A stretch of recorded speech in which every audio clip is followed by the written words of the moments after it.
Assalamualaikum warahmatullahi wabarakatuh.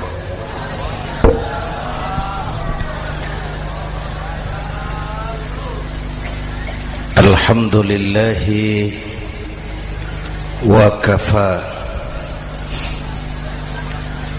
wassalatu wassalamu ala sayyidina Muhammadin al-Mustafa wa ala alihi wa ashabihi ahli sidqi wal wafa, amma ba'd. Para ulama, para habaib, para masyayikh yang saya muliakan, yang terhormat Bapak Kapolres dan Bapak Dandim, Sahibul Bait, segenap keluarga besar Pondok Pesantren Raudhatul Muta'allimin Al-Aziziyah,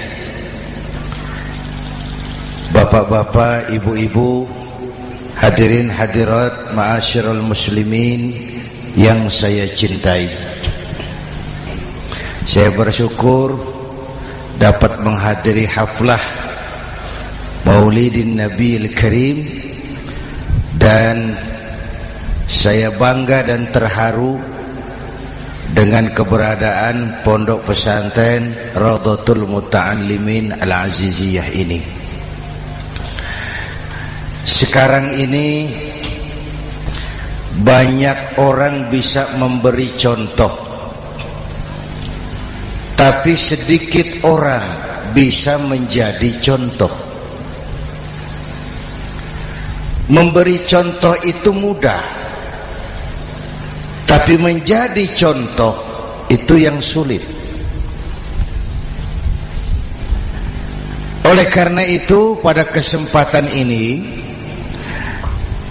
kita ingin mengambil contoh bagaimana Rasul melaksanakan perjuangan. Apa modal utamanya? Ya, sampaikan 3 sajalah, mudah-mudahan selesai 10 menit. Yang pertama, modal utama perjuangan baginda Rasul adalah akhlakul karimah. Memperbaiki akhlak dengan akhlak. Oleh karena itu, Suramadu sudah selesai. Dari dan ke Madura jadi lebih mudah. Bahkan Madura akan jadi daerah industri. Tetapi yang kita ingin, Madura tetaplah Madura. Akhlak tidak boleh berubah. Zaman boleh berubah, akhlak tidak. Masa boleh berganti, tapi keyakinan tidak boleh mati. Nah, soalnya adalah kepada siapa kita harus berakhlak. Kita itu kan harus berakhlak kepada 2. Kita harus berakhlak pertama kepada Allah. Ini yang terpenting. 13 tahun Rasul berjuang di Mekah hanya memperbaiki akhlak kepada Allah, menanamkan tauhid, meluruskan akidah, membangun keyakinan. 13 tahun di Mekah itu. Dengan perhitungan, kalau fondasi kuat, bangunan aman. Kalau fondasi melenceng, bangunan bengkok. Kalau fondasi rapuh, bangunan runtuh. Bangunan bagaimana fondasinya? Orang hidup bagaimana imannya? Kekuasaan dan jabatan baru ada manfaatnya kalau dipegang tangan orang beriman. Kalau tidak, yang muncul Fir'aun. Harta baru terasa manfaatnya kalau dipegang tangan orang beriman. Itulah sebabnya bangsa kita ini bukan cuma perlu orang pintar, kita perlu orang benar. Bahkan di masyarakat lebih baik benar tidak terlalu pintar ketimbang pintar tapi tidak benar.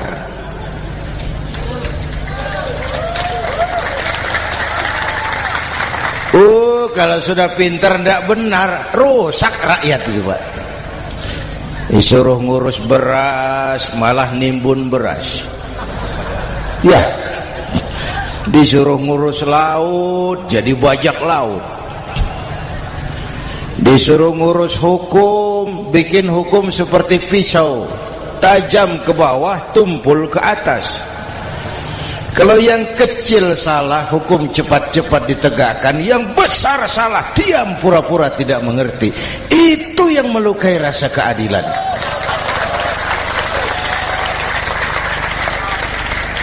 Mulai dari akhlak kepada Allah. Bagaimana cara berakhlak kepada Allah? Caranya dua. Pertama, jangan menyekutukannya dengan sesuatu pun. Yang kedua, jangan menyembah kecuali hanya kepadanya. Itu akhlak kepada Allah. Konsisten, disiplin. Saya bersaksi tiada Tuhan selain Allah, maka saya tidak akan menyembah kecuali hanya kepada Allah. Saya tidak akan takut kecuali hanya kepada Allah. Saya tidak akan minta tolong kecuali hanya kepada Allah. Saya tidak akan melarikan persoalan kecuali hanya kepada Allah. Saya bersaksi Nabi Muhammad utusan Allah, Nabi terakhir. Tidak ada Nabi sesudah Nabi Muhammad. Harga mati, titik. Disiplin. Ada yang mengaku jadi Nabi, wajib tidak percaya. Disiplin. Sekarang ini kan bangsa kita disiplinnya lemah. Korupsi agak sulit diberantas karena pejabat kita takut atasan tapi nggak takut Tuhan.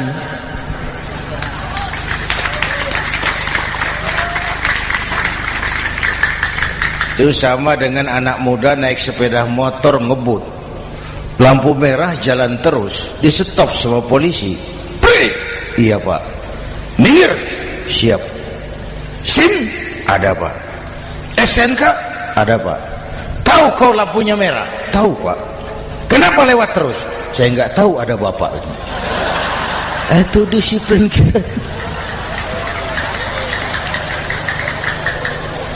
Tenang bener jawabnya, kayak orang nggak salah itu.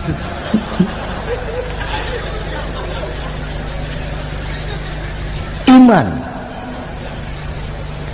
Apalagi belakangan ini saya sering bilang gini Pak, ini humor tapi agak tasawuf.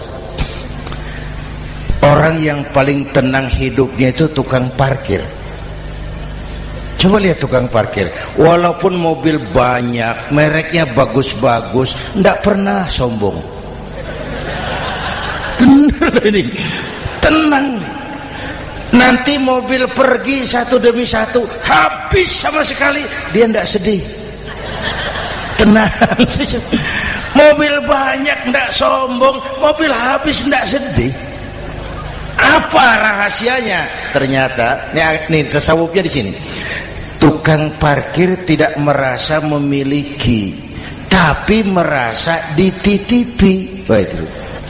Siapa saja yang merasa memiliki, bersiaplah kehilangan, dan itu menyakitkan.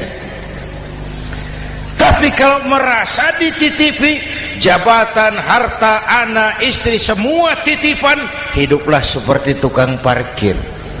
Pertama, titipan tidak boleh bikin kita sombong. Dititipi kok sombong, tidak pantas. Ya, Pak Zainuddin titip mobil ya, silakan. Yang punya mobil pergi, saya peteteng. Tidak pantas dititipi kok sombong. Ada orang dititipi jabatan oleh Allah, sombong. Dititipi sombong. Ada enggak pejabat sombong? Ada, namanya Fir'aun. Itu pejabat-pejabat sombong anak buah Fir'aun semua. Dititipi harta oleh Allah, jadi orang kaya sombong, sama tetangga tidak mau kenal orang lain, kecil semua, jalan tidak injak tanah. kuntilanak. Yang kedua penting, titipan harus dijaga baik-baik. Kalau tidak, yang nitip marah. Yang nitip marah. Pak, titip sepeda motor, silakan. Waktu diambil sepeda motor, kaca spion pecah, knalpot hilang, bemper hancur. Marah enggak yang nitip? Marah. Saya kan titip, kenapa enggak dijaga baik-baik? Dititipi harta oleh Allah jadi orang kaya supaya bangun pesantren, bela yatim, santuni yang lemah. Pelitnya 17 setan.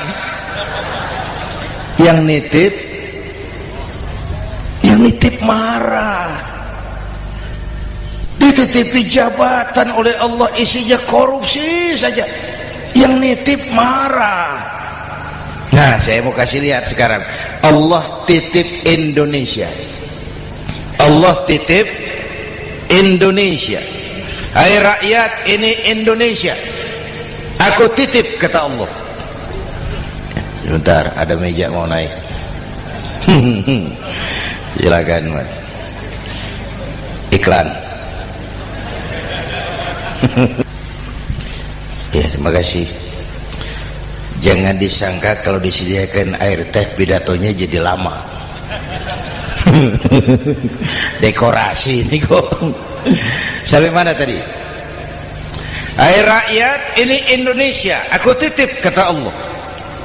Ini negara besar dan kaya.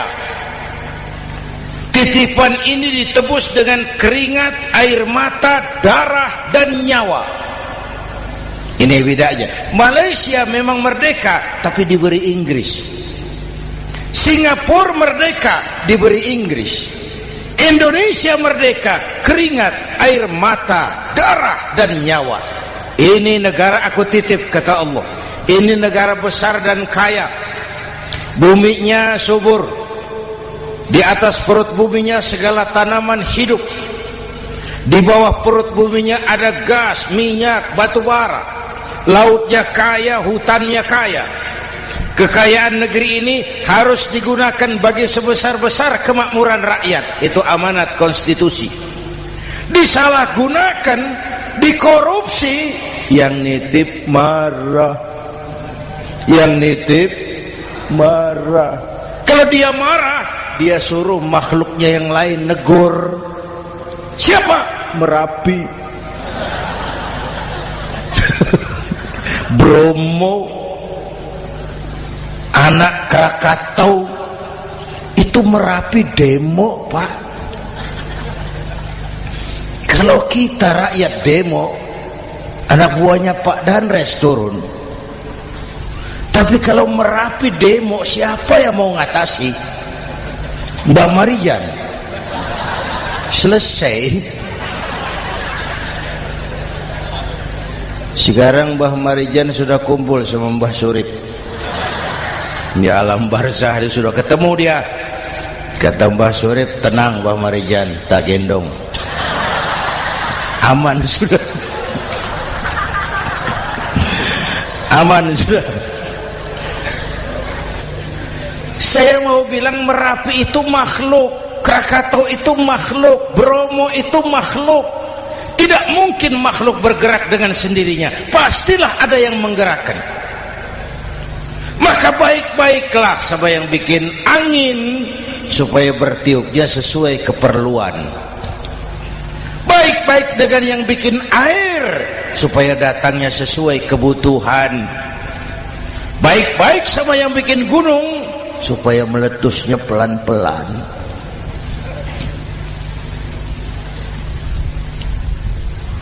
Bapak Ibu hadirin yang saya hormati, menjaga titipan. Jangan menyembah kecuali hanya kepadanya. Jangan menyekutukannya dengan sesuatu pun. Ayo, saya ngobrol kita. Bapak Ibu hadirin yang hadir di sini ini, kita ini semua hamba Allah apa bukan? Hamba Allah. Kata siapa? Kata kita. Kalau kata kita, namanya ngaku.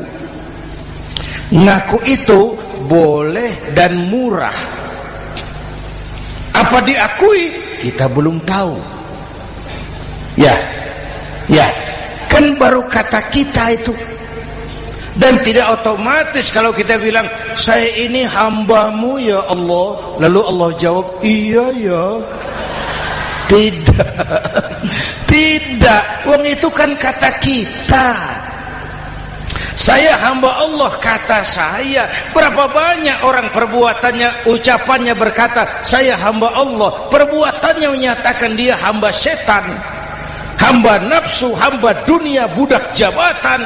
Tidak sesuai ucapan dengan perbuatan. Jadi hamba Allah itu enggak mudah, digojlok, diuji. Coba lihat, yang jelas diakui sebagai hamba itu baru satu yang kita peringati ini, baginda Nabi. Allah mengakui kapan? Waktu menceritakan Isra dan Mi'raj. Apa yang dipakai kalimat? Subhanallazi asra bi'abdih. Maha suci Allah yang telah menjalankan hambanya. Hambanya. Muhammad itu hambaku, aku jalankan dia. Allah mengakui. Kapan kalimat ini turun? Setelah Nabi digojlok, ditempa, digembleng, diuji, difitnah, dicaci maki, dilontari kotoran unta, sahabat-sahabatnya dibantai. Lolos, Muhammad betul-betul hambaku. Ayo Isra Muhammad. Subhanallazi asra bi'abdi, hambaku. Jadi kalau mau jadi hamba Allah ya diuji, digojlok, digembleng. Nah, mari kita lihat kehambaan baginda Nabi. Orang yang paling bersih hatinya Rasulullah. Orang yang paling baik akhlaknya Rasulullah. Orang yang dosanya sudah mendapat jaminan ampun Rasulullah. Tapi Rasulullah kalau sholat malam bengkak kakinya karena rajin sujud. Hati bersih, akhlak terbaik, dosa sudah diampuni. Tapi kalau sholat malam kakinya bengkak karena rajin sujud. Saya tahu di sini juga banyak yang kakinya bengkak. Cuma urusannya apa, itu urusan masing-masing. Pada tingkat seperti itu Rasulullah, saya perlu Allah, saya perlu Allah, saya perlu Allah. Yang 100 tahun kita bangun selesai oleh gempa 3 menit. Ya. Yang 100 tahun kita bangun ternyata selesai oleh gempa 3 menit. Kita perlu Allah. Kita perlu Allah. Makanya musibah itu kan kalau menimpa orang baik-baik namanya ujian. Kalau menimpa orang setengah baik itu paru-paru yang bikin malaikat bingung. Sholat rajin, maksiat tekun, baca Quran mau, fitnah orang hobi, ngaji nyolong jalan terus. Untung di sini nggak ada yang begitu. Di Jakarta banyak. Di sini insya Allah sama. Jakarta. Orang separuh-separuh seperti itu kalau dapat musibah itu namanya teguran, bukan ujian. Kenapa ditegur? Lalai. Nah, kalau orang jahat dapat musibah itu namanya persekot. Uang muka tanda jadi. Kontannya nanti di akhirat. Kalau diuji bukan saja harus sabar, tapi harus lulus. Kalau ditegur, introspeksi, perbaiki yang kurang, kurangi yang memang berlebihan. Bertali-tali, bersambung-sambung musibah ini. Dan musibah kalau datang tidak pernah memilih, tidak pernah memilih. Bapak Ibu hadirin yang saya muliakan, jadi mari yang pertama jaga akhlak kita kepada Allah. Jangan menyekutukannya dengan sesuatu pun, jangan menyembah kecuali hanya kepadanya.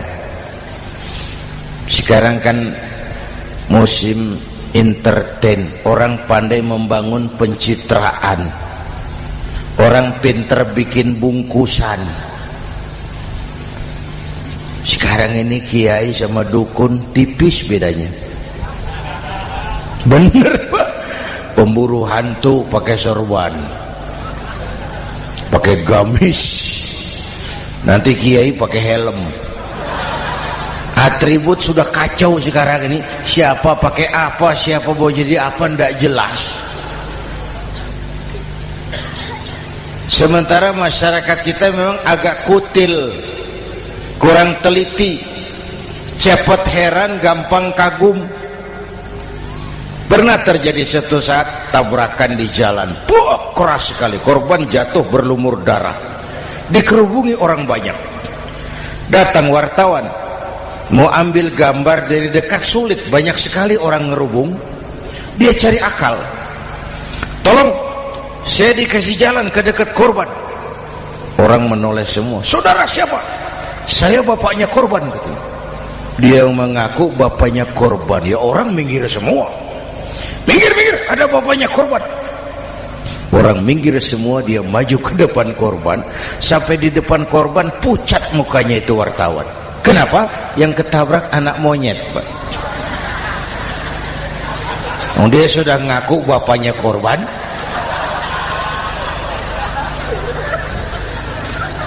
Ini cerita pendek tapi pesannya dalam. Kalau belum kenal benar jangan cepat-cepat ngakui. Ya.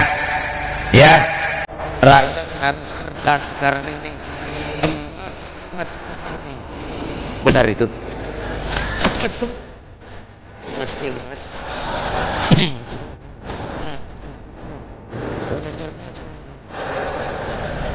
Hati-hati, ini pencitraan. Orang pandai bikin. Oleh karena itu kita juga harus supaya tidak ada kedangkalan pencitraan. Satu itu akhlak kepada Allah. Yang kedua, kepada siapa kita berakhlak? Kepada sesama manusia. Kepada sesama manusia itu siapa? Pertama, sesama muslim.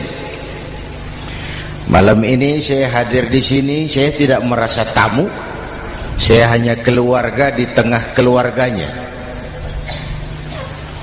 Bahwa saya lahir di Jakarta itu sih kebetulan. Saya enggak pesan. Yang kita tidak pesan jangan diributkan. Kita enggak pesan. Warna kulit seperti ini kita enggak pesan. Dari suku apa lahir kita enggak pesan. Potongan seperti ini kita enggak pesan. Islam membebaskan manusia dari ras diskriminasi. Pada waktu yang bersamaan Islam mengangkat harkat, derajat, martabat kaum wanita. Ini kasihan dari tadi nggak diajak ngomong nih. Pada waktu yang bersamaan Islam mengangkat harkat, derajat, martabat kaum wanita. Tuh, ibu-ibu mestinya lebih terima kasih sama Rasulullah.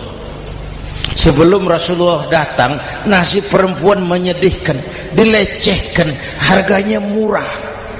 Sebelum Rasulullah datang, murah. Sebelum Rasulullah datang, murah. Coba lihat wanita sebelum Islam, sedih, dilahirkan hanya untuk melahirkan, alat pemuas nafsu. Kalaupun berperan, peranannya cuma segitiga. Dapur, sumur, kasur. Kasur, sumur, dapur. putar-putar di situ saja. Tidak usah di Arab, dunia. Di Jawa, raja-raja Jawa sebelum kenal Islam seenaknya ngumpuli perempuan kan, selirnya yang 30, 50. Sultan-sultan di Turki piara harem ratusan orang perempuan. Kaisar terakhir dinasti Ming Cina bangun istana 1000 kamar, istrinya 1000. Innalillahi wa inna. Itu saya coba pikir, raja kalau istrinya 1000, kapan pakai kolor itu raja?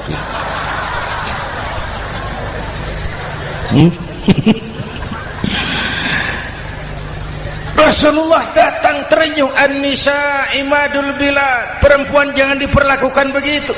Perempuan tiang negara. Kalau baik perempuan baik negara, kalau rusak perempuan hancur negara.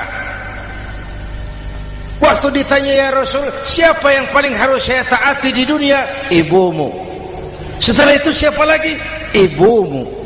Setelah itu siapa lagi? Ibumu. Setelah itu siapa lagi? Bapakmu. Menghargai perempuan, ibumu, ibumu, ibumu, bapakmu. Ibu 3 kali disebut, bapak 1 kali, ibu 3 kali, bapak 1 kali, ibu 3, bapak 1 bapak. Gimana sih ngitungnya jadi kerok begini? Salah ngitungnya, salah.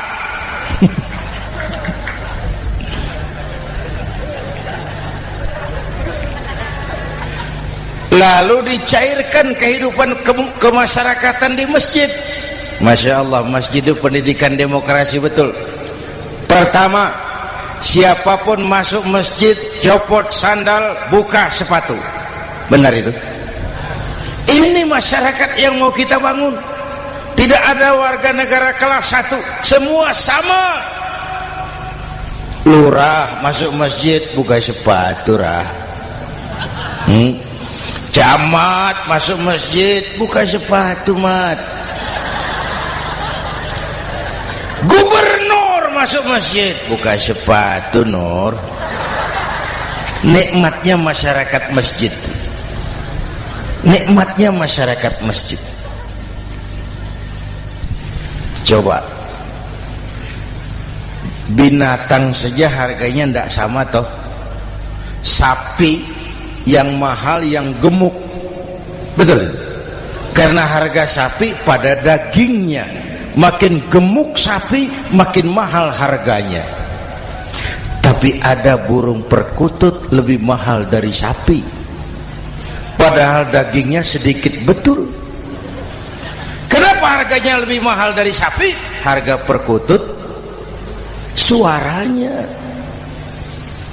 Di mana harga manusia? Yang paling gemuk silahkan bersaing dengan sapi. Maaf.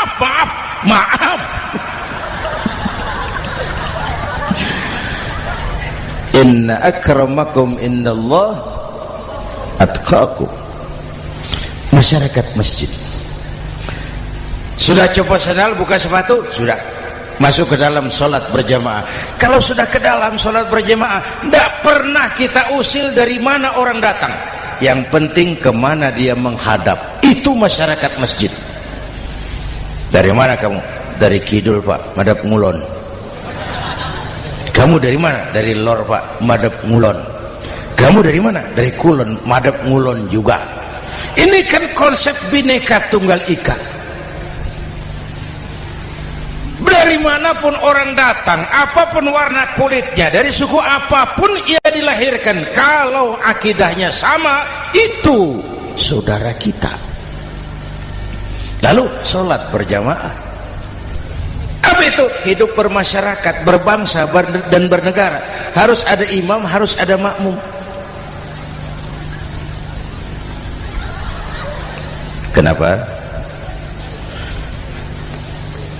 Ini saya harus agak hati-hati, pakai sarung angin ini. Apa tadi ngomong apa saya? Salat berjamaah, bermasyarakat, berbangsa dan bernegara. Ada imam, ada makmum. Siapa makmum? Kita ini rakyat. Siapa imam? Para pemimpin negara. Apa bedanya? Imam harus dipilih. Makmum nggak usah. Coba baca kitab fikih yang setebal apapun, nggak ada bab pemilihan makmum. Nggak usah, makmum nggak usah dipilih. Orang buta boleh jadi makmum, orang bisu boleh jadi makmum, tukang mabuk boleh jadi makmum, tapi tidak tiap orang boleh jadi imam. Imam harus dipilih.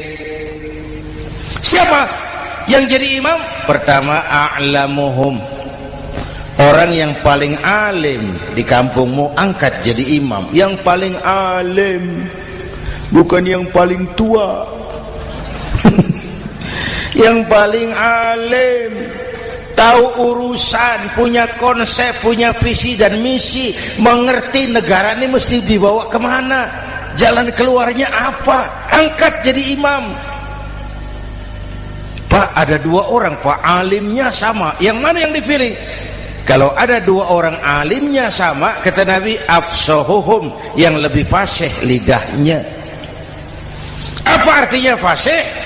Nyambung sama rakyat, tahu apa yang dimaui rakyat, nyambung. Tidak sah orang fasih bermakmum kepada imam cedal.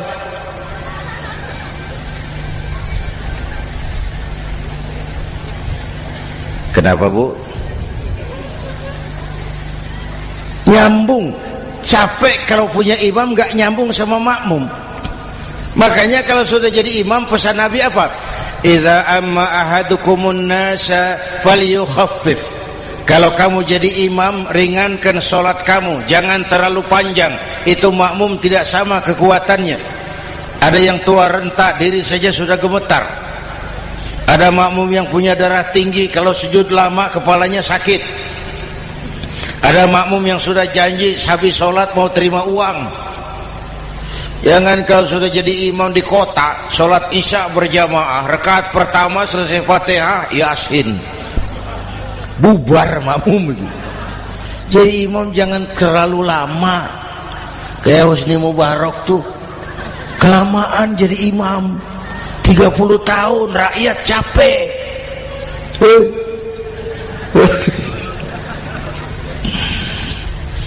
Bapak Ibu hadirin yang saya hormati, nah, masyarakat Islam ini loyal, taat, setia. Kapan? Kalau imamnya benar. Imam takbir, makmum takbir, imam ruku', makmum ruku', imam i'tidal, makmum i'tidal, imam sujud, makmum sujud. Tapi masyarakat Islam tidak buta. Imam keliru, makmum wajib menegur. Ya. Bagaimana negurnya? Mestinya ruku', imam sujud. Wah, keliru ini. Subhanallah, kan gitu. Itu aturan main. Tidak boleh imam keliru, makmum emosi, main pegang, mam, hoi salah, hoi, kacau sholat.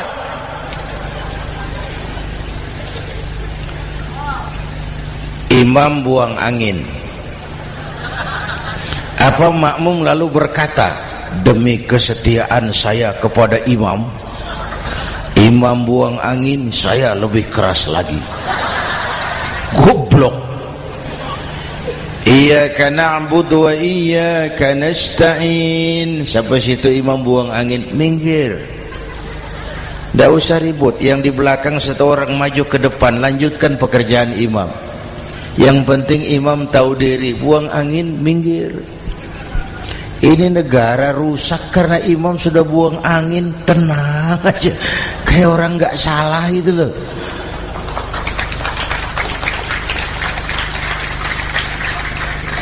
Selesai sholat dikasih tahu imam tadi buang angin ya sedikit. Apa kalau nggak sedikit lalu nggak rusak sholat itu? Nah, dalam berjaga akhlak kepada sesama, ayo kita jaga kesatuan, persatuan, kerukunan, kekompakan. Ini pesantren Raudhatul Muta'allimin Al-Aziziyah, ini aset kita. keberadaannya, pengembangannya, kelangsungannya, bukan segera tanggung jawab pengurusnya, tanggung jawab kita sesuai dengan bidang dan kemampuan masing-masing. Yang punya jabatan bantu dengan wewenangnya, yang punya harta bantu dengan uangnya, yang punya tenaga bantu dengan tenaganya, yang bisa doa bantu dengan doanya, yang tidak bisa apa-apa bantu dengan diam. Diam saja lumayan loh itu membantu. Bapak Ibu hadirin yang saya hormati, saya ingat almarhum Panglima Besar Sudirman pernah bilang, kamu itu kalau mau menang harus kuat, kalau mau kuat harus bersatu, kalau mau bersatu hidupkan semangat silaturahmi. Mau menang harus kuat, mau kuat harus bersatu, mau bersatu hidupkan silaturahmi. Bapak Ibu hadirin, rukun antar umat seagama. Beda pendapat boleh, marah jangan. Kalau di Jakarta kan sekarang lagi musim apa itu wahabi yang bid'ah, sedikit bid'ah itu. Saya sih bilang yang suka tahlil Bapak, yang suka tahlil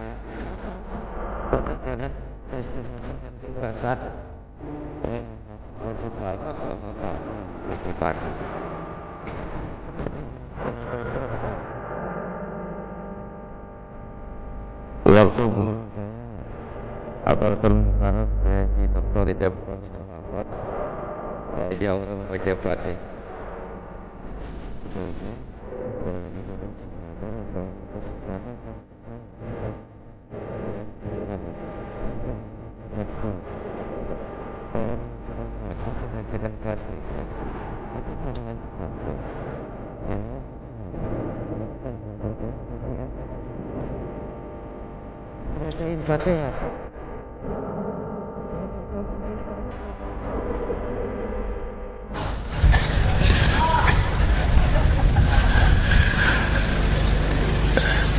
depan rumah saya itu ada masjid Pak, pakai beduk seperti itu. Ada teman saya kiai pakai beduk masjidnya. Iya pakai, kan Rasulullah tidak pakai. Tidak, memang bid'ah toh. Loh, siapa bilang? Beduk itu bukan agama, itu budaya, tanda masuk waktu. Bukan manggil orang sholat. Manggil orang sholat pakai azan, tanda masuk waktu. Itu hebatnya Wali Songo, pakai beduk. Kalau nggak mau pakai beduk boleh, teriak-teriak juga boleh. Pak Greb, boleh. Tapi Wali Songo kan bijaksana, pakai beduk saja, sekali pukul satu desa dengar. Itu bijaksananya dakwah Wali Songo. Kalau beduk dianggap bid'ah, miskin kita. Itu budaya. Seperti sepeda motor, itu budaya. Kalau nggak mau pakai beduk boleh, teriak-teriak juga boleh. Pak Greb, boleh. Tapi Wali Songo kan bijaksana, pakai beduk saja, sekali pukul satu desa dengar. Itu bijaksananya dakwah Wali Songo. Kalau beduk dianggap bid'ah, miskin kita. Itu budaya. Seperti sepeda motor, itu budaya. Kalau beduk dianggap bid'ah, sepeda motor bid'ah tuh Rasulullah nggak pakai, jual, beliin unta.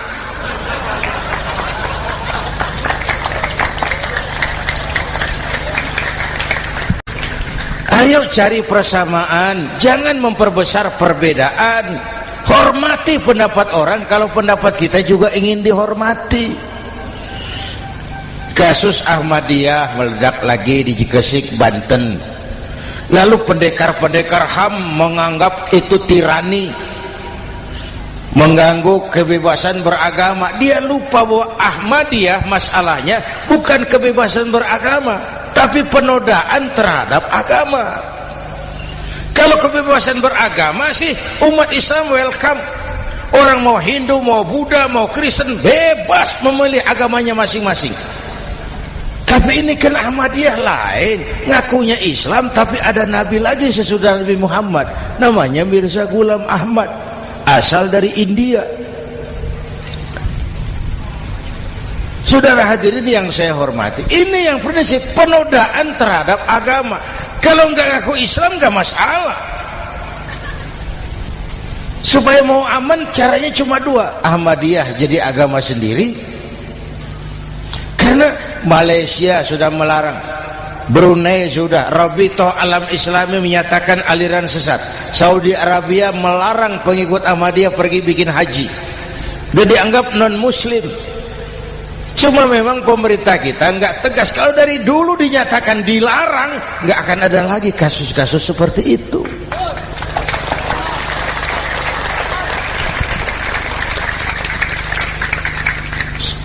Nah, selain itu kita umat juga harus disiplin. Coba sudah berapa banyak nabi bermunculan di Indonesia. Dan Indonesia ini saya heran, Indonesia ini pasar bagus, Pak. Kalau ada nabi, ada aja pengikutnya, saya heran tuh. Indonesia ini pasar bagus.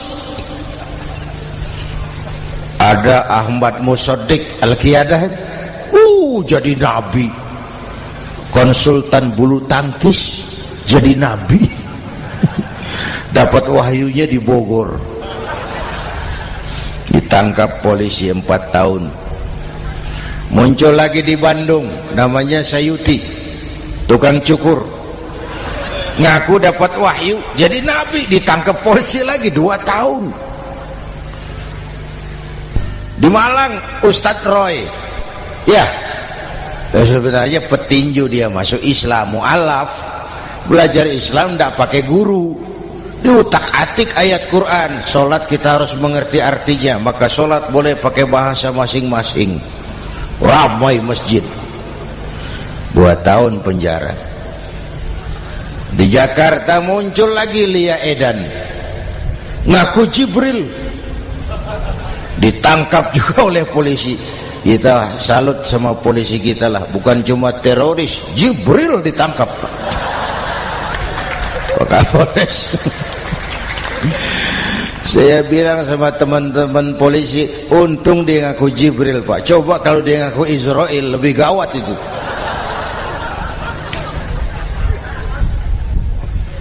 Yang parah, antara Cirebon Losari, dia perbatasan Jawa Tengah Jawa Barat, pernah muncul agama baru namanya agama Jasun, agama Jawa Sunda, agama Jasun Jawa Sunda.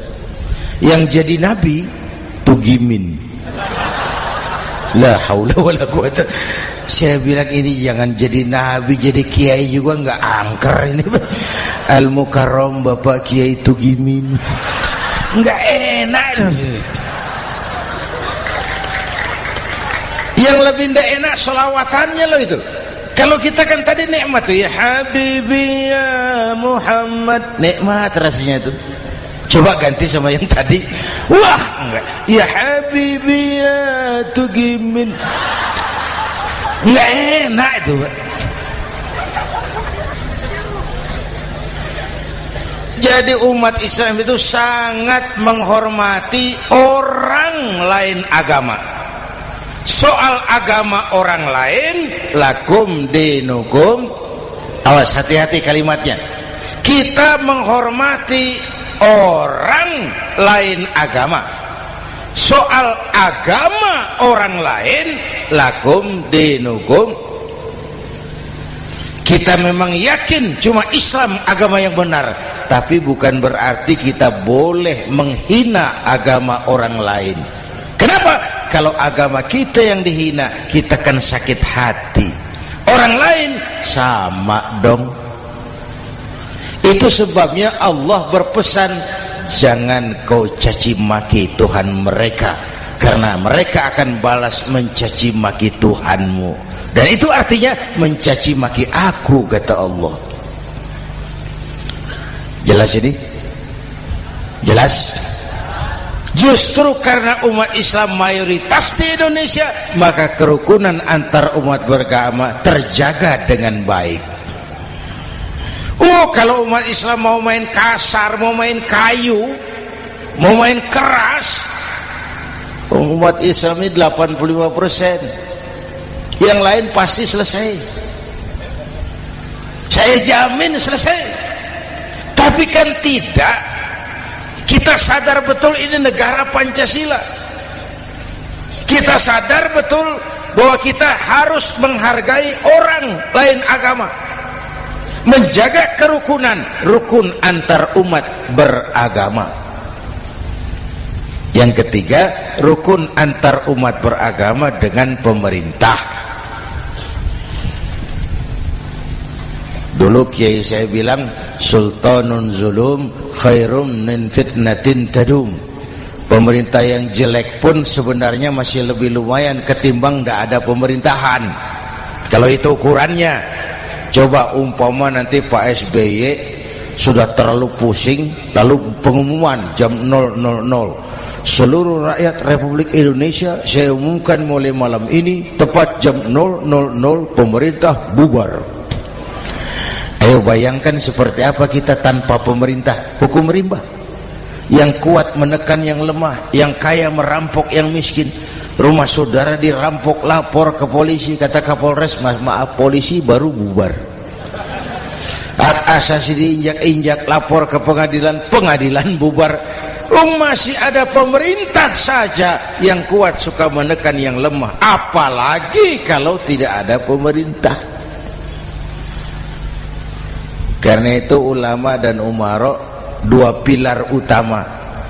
Kalau kuat keduanya, kuatlah masyarakat. Kalau rapuh keduanya, maka rapuhlah juga masyarakat. Bapak Ibu hadirin yang saya hormati, ini yang kedua, kita harus berakhlak kepada sesama. Yang ketiga, kepada siapa kita harus berakhlak? Kenapa? Iya, saya cuma lihat jam. Yang ketiga, kepada siapa kita harus berakhlak? Kita ini harus berakhlak kepada makhluk Allah yang lain di luar manusia. Kepada air kita harus berakhlak loh Pak. Saya dulu remaja ngaji fikih, kiai ngajar makruh buang air kecil di tanah yang berlubang. Saya protes, kenapa makruh kiai? Pertama, untuk kesehatan. Siapa tahu di lubang yang kau kencingi ada gas beracun. Kalau tidak kiai, kalau tidak maka artinya kau harus melindungi binatang yang ada di dalam lubang. Siapa tahu di lubang yang kamu kencingi ada semut sedang rapat membahas masalah Mesir. Apa dosanya lalu mati dikencingi? Ini namanya rahmatan li semut. Bapak Ibu hadirin yang saya hormati, ada hadis sederhana, fa iza zabahtum fa ahsinu zibhata. Kalau kamu menyembelih hewan, sembelihlah dengan cara yang terbaik. Jangan nyembelih ayam pakai pisau tumpul, itu namanya tidak berperi kebinatangan. Kepada ayam kita berakhlak, kepada pohon kita berakhlak, kepada air kita berakhlak. Kenapa sekarang alam tidak seramah dulu? Karena kita juga tidak ramah kepada alam. Kenapa sering terjadi banjir? Karena tempat air kita kurangi. Dia bingung mau kemana. Air nggak punya tempat. Akhirnya masuk ke rumah kita juga. Masuk dalam zoharul fasadu bil barri wal bahri bima kasabat aydin nas. Karena kita tidak berakhlak kepada lingkungan. Bapak Ibu hadirin yang saya hormati, jadi itu yang pertama, modal utama perjuangannya akhlakul karimah. Mau sukses, utamakan akhlak. Industrialisasi boleh terjadi di Madura, jalan berhotmik licin, oke, listrik masuk desa, alhamdulillah, tapi akhlak jangan berubah, akidah jangan goyah.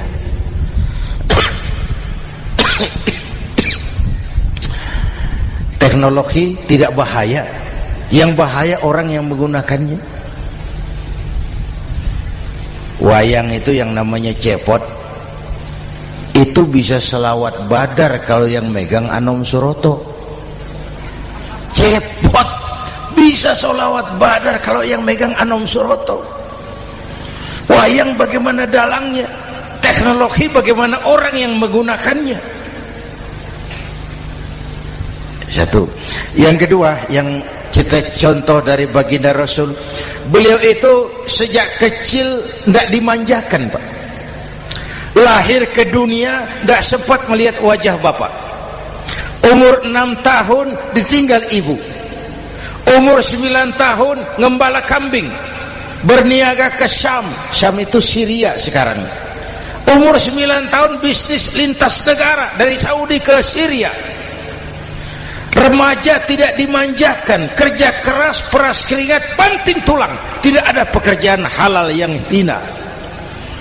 Lahir pribadi yang tegar, mental yang tahan banting, manusia yang tidak cengeng karena sejak kecil ditempa oleh kesulitan. Jadi gini, orang itu kalau biasa susah, ketemu susah, ndak kaget, Pak. Mentalnya kuat. Saya santri biasa makan kangkung, datang ke rumah teman dikasih kangkung, loh makanan saya ini, dikasih daging ayam, nambah. Orang tuh kalau biasa susah enak.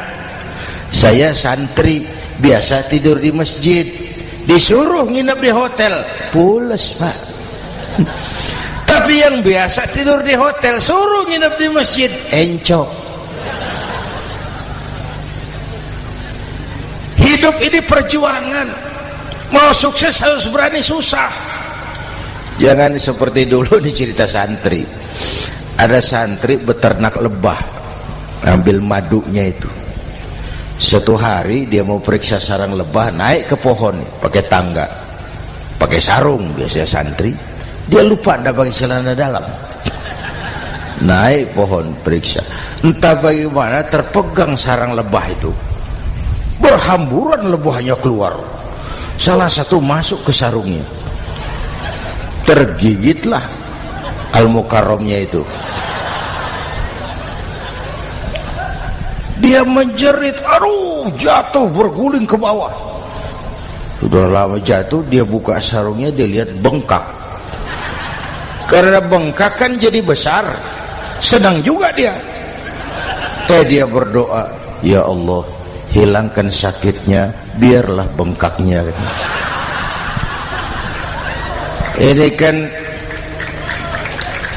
Ini doa orang nggak konsekuen. Bengkak dan sakit itu paket. Mau bengkak ya harus berani sakit. Masa sakitnya bengkaknya mau, sakitnya nggak mau. Itu satu itu. Yang kedua, kita ini sering kalau punya cita-cita sering seperti rapat tikus.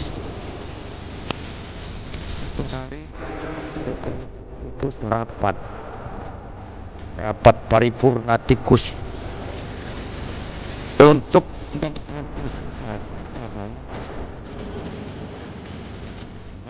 supaya kucing itu jangan mengganggu.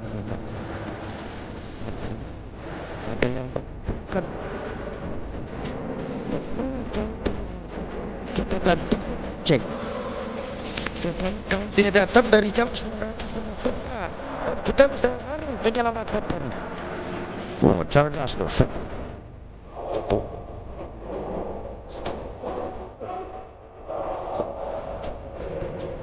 Waktu pembicaraan dilanjutkan, ikut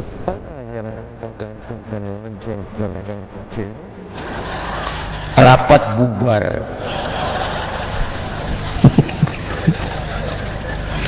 Setuju, akur, iya, iya. Waktu kerja selesai. Bapak Ibu hadirin yang saya hormati, terutama anak-anak saya, para santri, remaja, pemuda. Hidup ini persaingan. Bapakmu tamat SD nak, kau sarjana. Bapakmu cuma jadi RT nak, kau camat.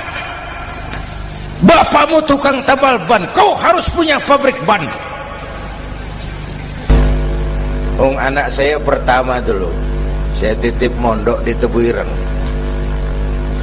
Tahun pertama pulang saya kontrol, sini kau, apa hasilmu setahun di pesantren? Dia sodorkan saya sebuah piagam penghargaan juara lomba pidato di pondoknya. Saya heran, ini anak di rumah jarang ngomong, kok bisa jadi juara pidato? Saya tanya, kamu bisa pidato, apa yang dipidatoin? Dia bilang, kan kaset ayah dihafalin gitu. Ya saya ketawa juga, waktu itu dia masih anak-anak. Baiklah, tapi apa cita-citamu? Saya kepengen seperti ayah. Wah, kau ini salah. Kalau aku ayahmu di matamu, menurutmu hebat, mestinya kau 10, 100, 1000 kali lebih hebat dari orang-orang yang kau anggap hebat. Karena tantanganmu akan lebih berat dari tantangan yang aku hadapi sekarang. Kalau kau sama dengan aku, kau ditinggalkan zaman karena kau tidak mampu menjawab tantangan zamanmu. Bapak Ibu hadirin yang saya hormati, persaingan tajam, tantangan makin berat. Oleh karena itu diperlukan semangat yang dicontohkan Nabi. Kerja keras, peras keringat, banting tulang. Tidak ada pekerjaan halal yang hina. Sejak kecil ditempa oleh kesulitan. Asal jangan seperti saya tadi ngobrol sama teman-teman, sekarang ini di negara kita banyak politisi miskin negarawan. Pejabat-pejabat kadang-kadang kalau melihat rakyat tuh komentarnya nggak berpihak kepada rakyat. Saya ingat waktu Mentawai dihantam gempa, Nias hancur, infrastruktur hancur, rumah rakyat luluh lantak. Ketua DPR Pak Marzuki Ali bilang, bagaimana itu rakyat? Ya itu resikonya punya rumah di pinggir laut. Waduh, ini bukan komentar pemimpin, rakyat lagi susah kok dibilang kayak gitu. Saya prihatin dengan ucapan kayak gitu. Waktu cabai 100.000, di sini berapa sekarang? Sama ya. Waktu cabai mahal, ada pejabat bilang, rakyat suruh nanam cabai aja di halaman rumahnya. Ini kan gak solutif dan gak cerdas. Cabai naik, rakyat suruh nanam cabai. Nanti beras naik, rakyat suruh nanam padi. Yang saya khawatir kalau telur mahal, apa rakyat suruh betelur gitu? Ini kan gak cerdas dan gak solutif. Bapak Ibu hadirin yang saya hormati, apalagi tadi sudah saya bilang di awal, kita ini bangsa yang ditempa oleh kesulitan. Mau merdeka saja dengan keringat, air mata, darah dan nyawa. Kita tidak boleh cengeng menghadapi kesulitan ini. Tegar, tahan uji, tahan banting, dan seterusnya. Itu hal yang kedua. Yang ketiga, terakhir, Rasulullah itu sosok yang ibadahnya luar biasa. Tadi sudah saya jelaskan sebagian. Ibadahnya luar biasa. Ayo kita bantu keamanan negeri kita ini. Dengan apa? Istighfar. Wa ma kana Allahu mu'adzibahum wa hum yastaghfirun. Allah tidak akan turunkan bencana selagi di tengah mereka masih banyak orang-orang yang istighfar. Rasulullah yang dosanya sudah diampuni sehari 100 kali istighfar. Ayo kita ngobrol ini. Pak,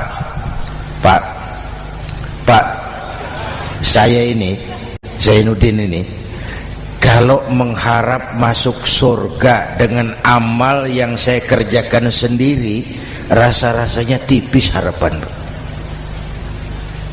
Bener. Sholat saya berapa banyak saya tahu. Sedekah saya berapa duit saya tahu. Dosa saya berapa banyak saya tahu. Lalu saya baca sejarah. Nabi Adam dosanya 1, makan buah khuldi, dikeluarkan dari surga. Nabi Adam dosanya 1, dikeluarin. Kita dosanya banyak, kepengen masuk. Ini enggak nyambung ini. Nabi Adam dosanya 1, dikeluarin dari surga. Kita dosanya banyak, kepengen masuk. Enggak nyambung. Apa yang bikin saya besar hati? Apa yang bikin saya optimis? Ada dua, Pak. Pertama yang disebut rahmat Allah, yang kedua disebut syafaat Rasulullah. Dua itu, Pak. Oh, kalau kita ini insya Allah nanti sampai ke surga, amin, amin. Kalau kita ini sampai ke surga, Pak, saya jamin itu bukan karena amal kita, itu karena rahmatnya Allah. Ndaklah seberapa banyak sih amalan kita mau menggapai surga. Kalau bukan karena rahmatnya Allah, sulit sampai ke sana. Manusia, dosamu besar, tapi lihat rahmatku lebih besar. Manusia, salahmu banyak, tapi ampunanku lebih banyak. Kau nangis di hadapanku, aku senyum melihatmu. Kau berjalan menujuku, aku berlari menyambutmu. Istighfarnya sehari 100. Lalu ada hadis qudsi, inni la ahammu bi'adzabi ibadi. Kadang-kadang aku pengen turunkan azab, bencana kepada manusia, tapi ketika aku melihat 3 perkara, murkaku surut, bencana aku tarik kembali. Coba perhatikan hadis kursi ini. Allah mau marah hendak jadi, bencana ditarik, musibah diangkat. Kenapa? Ada yang meredam murka Allah. Allah enggak jadi marah. Siapa? Pertama, suyukhan rukka.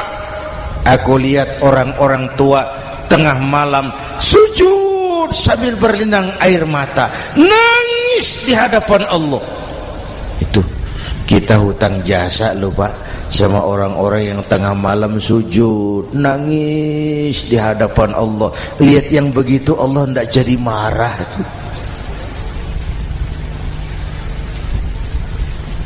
Saya tahu bapak-bapak, ibu-ibu kan suaminya sering bangun tengah malam ya, Bu. Kencing. Bikin bingung malaikat. Sudah mau ditulis tahajud, kencing doang.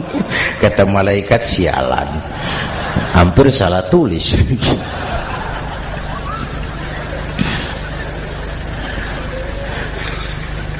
Aku lihat orang tua tengah malam sujud sambil berlinang air mata. Lalu aku lihat bayi-bayi tanpa dosa masih menyusu, sibyanan rudda. Bayi-bayi tanpa dosa masih menyusu, suci bersih, belum ternoda. Wa bahaiman rudda. Dan aku lihat binatang ternak melata mencari makan, kambing mudah cari rumput, alam terjaga keasriannya. Bagaimana bencana enggak mau nambah? Kita mengamalkan hadisnya juga terbalik. Yang diminta itu orang tua tengah malam sujud, bayi tanpa dosa nyusu.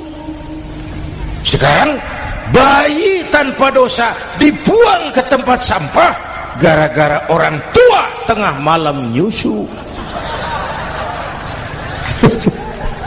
Terbalik namanya. Yang diminta itu orang tua tengah malam sujud, bayi tanpa dosa nyusu. Ini bayi tanpa dosa dibuang ke tempat sampah gara-gara orang tua tengah malam.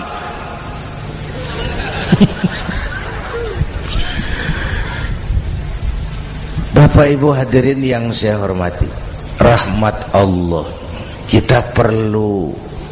Yang kedua, syafaat Rasulullah. Mari saya cerita syafaat sedikit.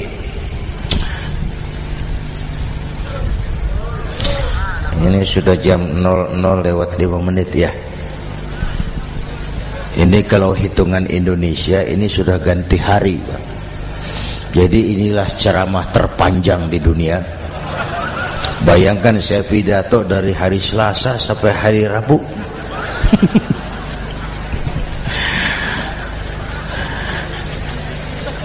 Syafaat agak saya singkat ceritanya. Nanti itu, Pak, setelah alam ini hancur sehancur-hancurnya, bumi gempa, gunung meletus, air laut tumpah ke darat, halilintar menyambar, planet-planet bertabrakan, semua yang hidup mati bareng tanpa persiapan, termasuk malaikat. Malaikat mati, yang tinggal cuma Allah sendirian. Yang lain hancur semua, tinggal Allah sendirian. Allah patroli, berseru-seru, limanil mulkul yaum, ahai, siapa penguasa hari ini? Mana Fir'aun yang ngaku Tuhan? Nongol kalau memang Tuhan. Mana Abrahat? Mana Namrus? Mana itu Benito Mussolini? Mana itu Adolf Hitler? Mana itu Hosni Mubarak? Penguasa-penguasa yang ngaku berkuasa, nol kalau memang penguasa. Gak ada yang jawab, Pak, semua sudah rebah. Allah lalu berkata, la ilaha illa ana. Ternyata tidak ada Tuhan lain selain aku. Allah sombong waktu itu. Kalau Allah sombong itu pantas. Hadis qudsi mengajarkan al-kibriya'u libasi. Sombong itu pakaianku, kata Allah. Cuma aku yang pantas pakai. Kamu manusia nggak pantas pakai pakaianku, kebesaran. Pakaian Allah mau dipakai. Sombong itu pakaian Allah, cuma Allah yang pantas pakai. Nanti itu yang pertama dihidupkan bukan kita, malaikat dihidupkan lebih dulu. Tiupan pertama, malaikat hidup semua. Diatur panitia akhirat. Yang nyambut tamu siapa? Yang pimpin marawis siapa? Malik siap. Sediakan neraka. Aku mau bakar itu bajingan tengik yang waktu di dunia nggak mau sujud, jauh dari ulama, tinggal di masyarakat jadi biang kerok, sama yatim kejam. Sediakan neraka. Baik. Ridwan, iya, sediakan surga. Aku mau balas hamba-hambaku yang waktu di dunia rajin sujud, dekat dan cinta kepada ulama, santun kepada yatim, suka menolong orang yang memerlukan pertolongan. Baik. Jibril, Mikail, iya, ke surga. Untuk apa ya Rabb? Ambil kendaraan bernama Buraq, turun ke alam, cari di mana kubur kekasihku Muhammad, bangunkan dari kuburnya, bawa ke surga. Turun Jibril dan Mikail, cari kubur Nabi. Wong alam sudah hancur-hancuran, jangan cari kuburan, cari bangkalan aja nggak ketemu. Bingung dua-dua. Jibril, sebelah mana kubur Nabi? Nggak tahu Mikail. Lalu dua-duanya sujud mohon pertolongan Allah. Dengan izin Allah terbuka kubur Nabi. Allahumma sholli alaihi wa ala alihi. Bangun dari tidur seperti orang bangun dari kubur seperti orang bangun tidur. Nabi mengusap mata, menoleh ke kanan Jibril, menoleh ke kiri Mikail. Lalu tanya, ayu yaumin hadza ya Jibril? Ini hari apa Jibril? Ini hari apa? Hadza ma wa'ada ar-Rahman. Ini hari yang dijanjikan Allah Muhammad. Ini kiamat. Kiamat Jibril? Kiamat. Jibril, kalau memang ini hari kiamat, aina ummati?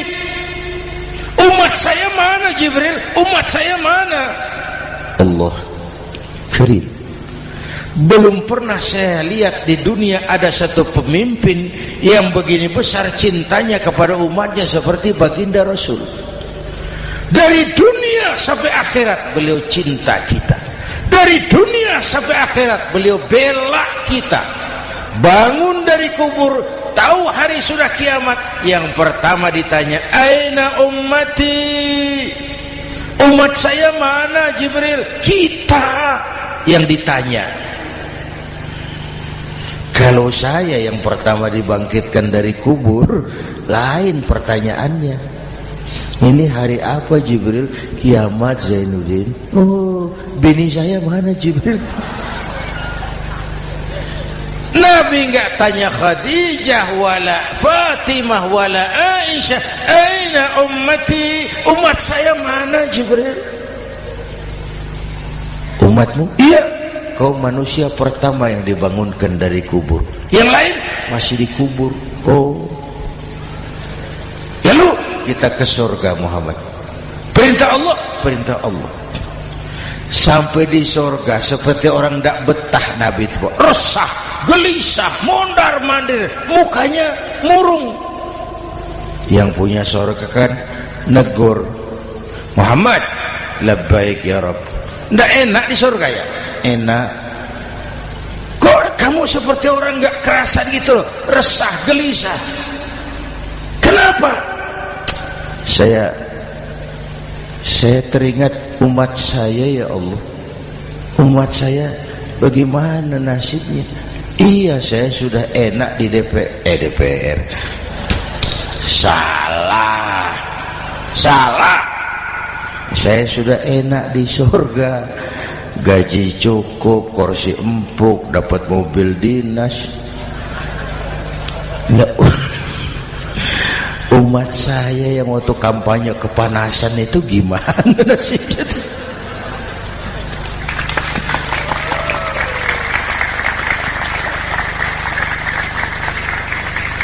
Makanya dulu di Senayan, di depan kantor DPR tuh banyak tukang kaca jualan di situ. Saya bilang ini tukang kaca pintar dagangnya di situ. Pas, maksudnya supaya yang mau berkantor di situ ngaca dulu. Ya, wakil lurah pasti tidak lebih tinggi dari lurahnya. Wakil camat tidak lebih tinggi dari camatnya. Ini kenapa wakil rakyat kok selalu lebih tinggi dari rakyatnya?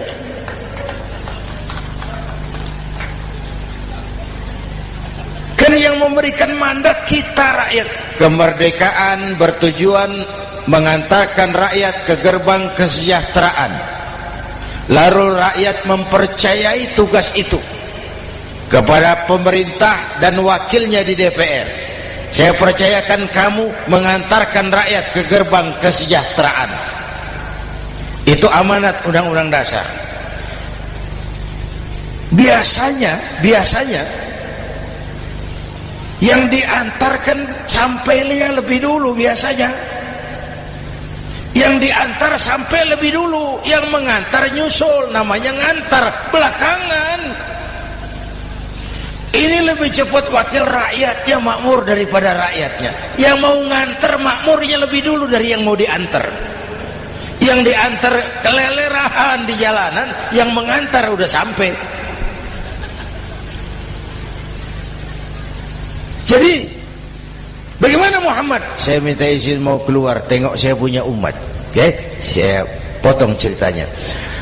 Saat manusia dibangkitkan dari kuburnya masing-masing, Masya Allah, Masya Allah, saya nggak sanggup bayangkan jumlah manusia yang hidup di muka bumi sekarang kan 6 miliar. Cina berdua, India 2,5 miliar. Cina 1,5 miliar, India 1 miliar rakyatnya. Berdua sudah 2,5 miliar. Itu kalau kencing bareng banjir besar. Bayangkan manusia dari awal sampai akhir berapa puluh miliar kumpul di padang mahsyar. Subhanallah. Sibuk, panik, bingung mau disidang di hadapan Allah. Sebagian kumpul di pojokan berunding, kita mau disidangi. Terus ayolah kita cari bantuan. Kemana? Kanan buyung. Begini. Kita ini kan anak cucu Nabi Adam. Pantas dong kita minta tolong sama beliau. Yuk, setuju. Berangkat cari Nabi Adam. Ya Adam, anta abal bashar. Adam, tuan datuknya manusia. Kami cucu kamu, anak turunan kamu mau disidang. Tolong kami Adam, tolong. Kata Nabi Adam, Quraisy mas, rombongan Jawa aku naik mumet lagi sama Nabi Nuh saja. Nuh bilang tidak bisa, saya juga punya masalah, pernah minta obat ditenggelamkan. Ibrahim barangkali, semua Nabi hand up, angkat tangan. Dikala itu yauma la yanfa'u malun wala banun, di mana harta tidak ada lagi artinya, anak-anak tak jadi beban, tiap orang sibuk dengan urusannya sendiri-sendiri. Saat itu ada satu pemimpin, Allahumma salli alaihi wa ala alihi, diizinkan Allah. Dikala semua nabi yang lain angkat tangan hand up, beliau malah ummati ana laha, ta'ali ummati, ta'ali ummati, umatku sini, umatku sini. Beliau memanggil-manggil umatnya. Yang bagaimana yang dipanggil? Ada hadis, inna ummati ya'tuna yaumal qiyamah ghurran muhajjalin min atharil wudu. Umatku besok di akhirat datang menghadap Allah dengan muka bersinar-sinar karena sering wudu. Sering wudu kan sering sujud. Masa cuma wudu tapi enggak sujud? Itu nanti enggak usah mengaku Rasul yang panggil, sini umatku. Tapi kalau muka enggak pernah wudu, enggak pernah sujud, merangkak di depan Nabi, saya umatmu ya Rasul. Kata Nabi, umat saya enggak ada yang kumbal gini. Dikala itu beliau berkenan memberikan syafaat. Syafaat itu saudara-saudara, saya pakai sarung, sobek sedikit. Syafaat itu nambeli, itu loh. Salat saya kurang sedikit, sedekah saya campur riak sedikit, puasa saya tidak ikhlas sedikit, ditutup dengan syafaat. Saya mau dagang, perlu modal 20 juta, saya punya uang 15 juta, yang 5 juta syafaat. Jadi harus ada modal. Kalau sholat tidak pernah, sedekah tidak pernah,